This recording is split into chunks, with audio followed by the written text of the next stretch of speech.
IT job కోసం చూస్తున్నారా? ఐటీలో కెరియర్ బిల్డ్ చూసుకోవాలనుకుంటున్నారా? అయితే సమాధానం కోడింగ్ ట్యూటర్.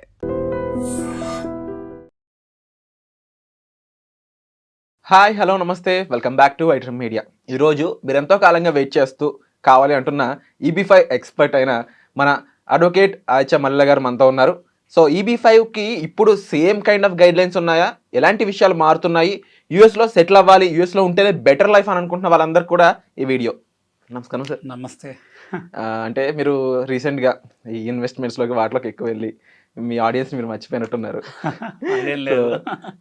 యుఎస్లో ఇప్పటికీ కూడా సెటిల్ అయితే చాలా మంచి లైఫ్ ఉంటుందని చెప్పేసి చాలామంది అనుకునే వాళ్ళు ఉన్నారు.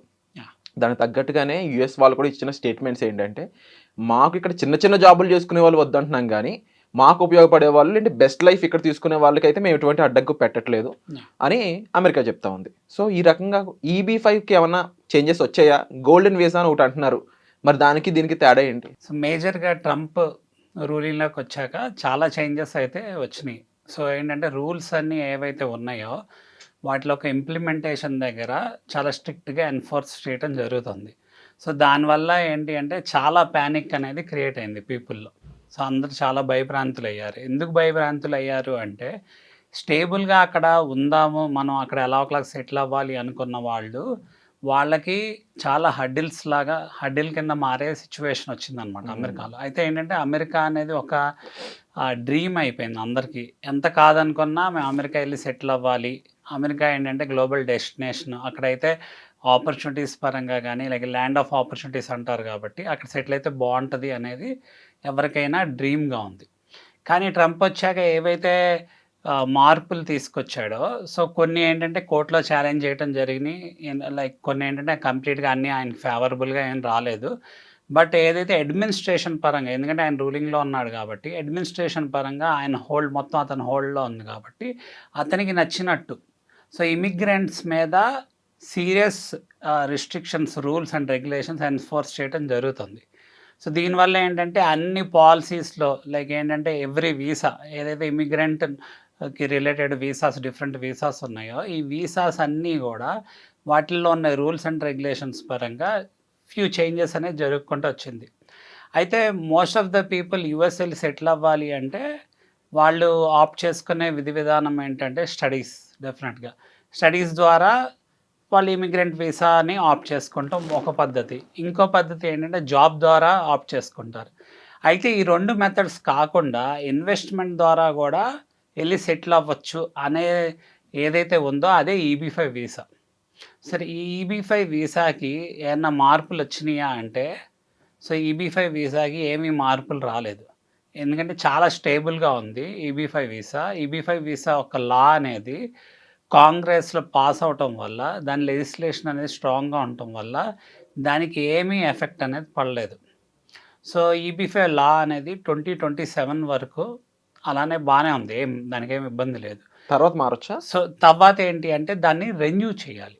సో ఏంటంటే 2027 తర్వాత యూజువల్గా రెన్యూ చేస్తారు. రెన్యూ చేసినప్పుడు అప్పుడు ఆ లా మళ్ళీ పాస్ అవ్వాలి కాంగ్రెస్లో. సో పాస్ అయినప్పుడు దానికి ఏమైనా మోడిఫికేషన్స్ తీసుకొచ్చారా లేదా అనేది అప్పుడు దాని ప్రకారం యాక్ట్ అయింది. మోస్ట్లీ ఎలాంటి చేంజెస్ రావచ్చు? సో యూజువల్గా అయితే లాస్ట్ టైం ఏమైంది అంటే, అంతకుముందు లా ఎప్పుడైతే ఎక్స్పైర్ అయిపోయిందో, సో 2020 తర్వాత అప్పుడు ఏమి తీసుకొచ్చారు అంటే, ఇంతకుముందు $500,000 ఉండేది. ఇప్పుడు ఏంటంటే $800,000 అయింది ఇన్వెస్ట్మెంట్. అంటే ఇన్వెస్ట్మెంట్ అనేది పెరిగింది. సో నెక్స్ట్ అసలు అది రెన్యూ చేస్తారా లేదా అనేది ఈ గవర్నమెంట్ ముందుకు ఎలా తీసుకెళ్ళిద్ది అంటే, EB5 పాలసీని రెన్యూ చేస్తుందా లేదని చూడాలి. ఒకవేళ రెన్యూ చేస్తే డెఫినెట్గా దాని యొక్క ప్రైస్ ఇంక్రీజ్ చేసే అవకాశం ఉంటుంది. అలాగే ఆయన ఏం చేశాడు అంటే, గోల్డ్ కార్డ్ అని చెప్పేసి ఒక ఆప్షన్ తీసుకొచ్చాడు, గోల్డ్ కార్డ్ వీసా. సో EB5కి గోల్డ్ కార్డ్ వీసాకి ఏంటి కంపారిజన్ అంటే, టూ డిఫరెంట్ థింగ్స్ యాక్చువల్గా. So most of the people డబ్బులు ఉన్న వాళ్ళు ఎవరైనా EB5 ప్రిఫర్ చేస్తారు. So gold card visa prefer చేయాల్సిన సిచ్యువేషన్ ఎవరికి లేదు. ఎందుకు లేదు అంటే, ఫస్ట్ వచ్చేసి గోల్డ్ కార్డ్ వీసా వచ్చేసి 5 million ఉంటుంది అని చెప్పి ఆయన అనౌన్స్ చేశాడు. లేదా 5 million పైన 10 million కూడా ఉండొచ్చు అని చెప్పాడు. ఇప్పుడు వచ్చేసి ప్రాక్టికల్ ఇంప్లిమెంటేషన్లోకి వచ్చేసరికి 1 million అండ్ 2 million, కంపెనీస్కి అయితే 2 million అలా కట్టాలి, లేదు ఇండివిజువల్కి అయితే 1 million కట్టాలి. సో ఈ గోల్డ్ కార్డ్ వీసా ఏంటంటే direct entry in to the country so అని చెప్తున్నాడు. సో బట్ ఏమవుతుంది అంటే మీకు గ్రీన్ కార్డ్ రావాలి అంటే ఒక లెజిస్లేషన్ అనేది పాస్ అయి ఉండాలి డెఫినెట్గా. మళ్ళీ ఈ గోల్డ్ కార్డ్ వీసాలో ఏదైతే 1 million పే చేస్తున్నారో ఆ డబ్బులు అనేది తిరిగి రావు. అదేంటంటే ఒక గవర్నమెంట్కి డొనేషన్ ఇచ్చినట్టు అవుతుంది. EB5 అలా కాదు. ఏదైతే $800,000 ఇన్వెస్ట్ చేస్తున్నారో ఆ $800,000 మళ్ళీ వెనక్కి వచ్చే అవకాశం ఉంటుంది అనమాట. ఎందుకంటే అది ఒక ఇన్వెస్ట్మెంట్ లాగా కన్సిడర్ చేస్తాం జరిగింది కాదు.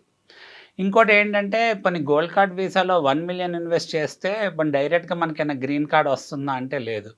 సో అది మళ్ళీ తీసుకెళ్ళి EB1, EB2 కేటగిరీస్లో దాన్ని సింక్ చేయటం జరుగుతుంది. అదే గోల్డెన్ అనేది EB5 కన్నా పెద్దదని కదా అనుకునేది అందరూ. అలా అని కాదు. సో ఇక్కడ ఏమవుతుంది అంటే యూజువల్గా గోల్డ్ కార్డ్ వీసా అనేది డైరెక్ట్ ఎంట్రీ ఉంటుంది కంపెనీ, అంటే కంట్రీ ఎటువంటి డిలే లేకుండా, అంటే సింగిల్ షాట్లో డబ్బులు కట్టేసి కంట్రీలోకి వెళ్ళి సెటిల్ అవ్వచ్చు అనుకున్నారు. కానీ ఏమవుతుంది, ఎంట్రీ అయితే ఉంటుంది, కాకపోతే ప్రాబ్లం ఏంటి అంటే మీకు గ్రీన్ కార్డ్ రావాలి అంటే ఇప్పుడు EB1, EB2, EB3 కేటగిరీస్ ఇలా ఉంటాయి కదా. ఈ కేటగిరీస్ అన్నిటికీ వెయిటింగ్ లిస్ట్ ఉన్నాయి.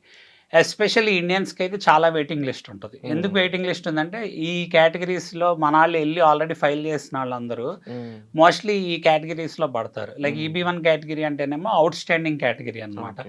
సో అలానే EB2, EB3 ఏమో లైక్ మనకి జాబ్ చేసుకొని సెటిల్ అయిన వాళ్ళు కానీ, లేకపోతే మాస్టర్స్ డిగ్రీ చేసి సెటిల్ అయిన వాళ్ళు కానీ, అలా లేకపోతే నేషనల్ ఇంట్రెస్ట్ వేవిఆర్ ద్వారా స్పాన్సర్ చేస్తే వీసా వచ్చిన పరిస్థితిలో కానీ స్పాన్సర్ అయిన వీసా అనమాట. వీటికి వెయిటింగ్ లిస్ట్ ఉండటం వల్ల ఏమవుతుంది అంటే స్టిల్ మళ్ళీ EB5 బెటర్ అవుతుంది. EB5కి ఏంటంటే ఇంకా కరెంట్లో ఉందన్నమాట, దానికి ఏమి వెయిటింగ్ లిస్ట్ లేదు. ప్లస్ మోర్ ఓవర్ $800,000 వెనక్కి వచ్చేస్తుంది. సో మెయిన్ పీపుల్ ఇన్వెస్ట్ చేసే వాళ్ళకి కావాల్సింది ఏంటంటే మా మనీ మాకు సెక్యూర్డ్గా ఉండాలి.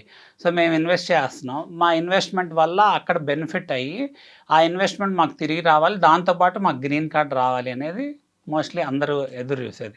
మరి ఆ పరిస్థితి గోల్డ్ కార్డ్ వీసాలో అయితే లేదు, ఏదైతే అనౌన్స్ చేశారో.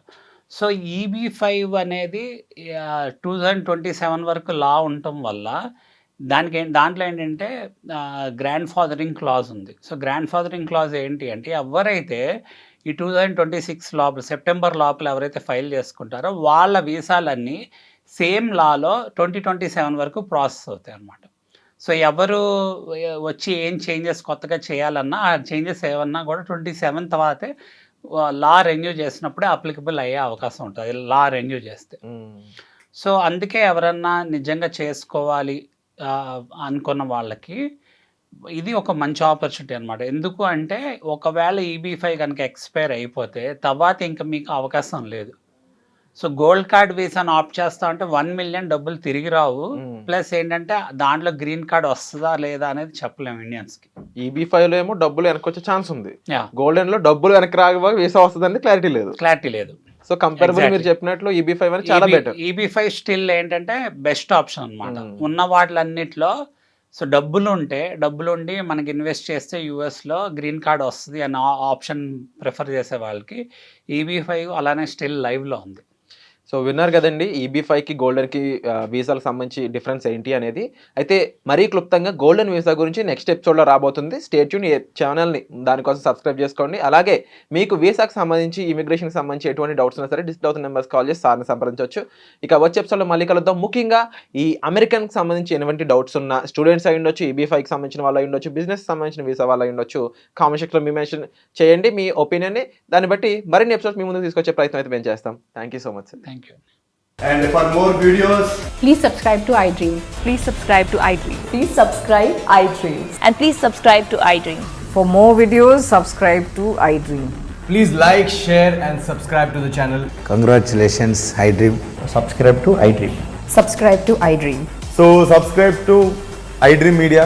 iDream team andarki huge congratulations. Please subscribe iDream Media. Please subscribe to iDream. Subscribe iDream. Please subscribe to iDream.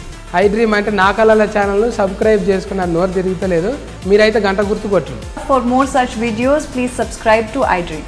Subscribe to iDream. Please subscribe to iDream. Please subscribe iDream Media. Please do subscribe to iDream. Please subscribe to iDream Media. For best entertainment and information, please subscribe iDream. And don't forget to subscribe to iDream.